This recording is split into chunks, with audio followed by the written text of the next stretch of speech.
नमस्कार मित्रांनो, माझे नाव गोवर्धन कदम. मी अहमदनगर जिल्हा पोलीस दलामध्ये कार्यरत आहे.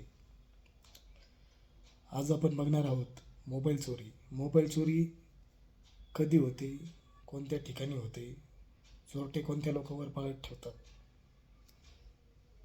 तर मित्रांनो, सर्वसाधारणपणे मोबाईल चोरीचे प्रमाण हे गर्दीचे ठिकाण, बाजाराचे ठिकाण, मार्केट यार्डचे ठिकाण, ज्या ठिकाणी जास्त रहदारी असते, मंदिराचे ठिकाण, बस स्टँड, अशा ठिकाणी मोबाईलची चोरी होत असते.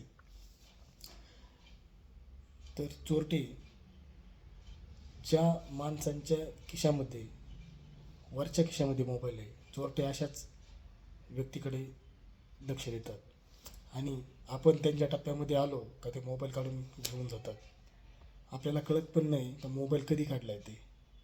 तर मला याच्यातून एवढंच सांगायचं आहे का मोबाईल वरच्या खिशात न ठेवता खालच्या खिशात ठेवा, जेणेकरून खालच्या खिशात ठेवल्याच्या नंतर चोरटा ज्यावेळेस चोरी करायचा प्रयत्न करतो त्यावेळेस आपल्याला जाणीव होते कुणीतरी आपल्या खिशात हात घालतं आहे.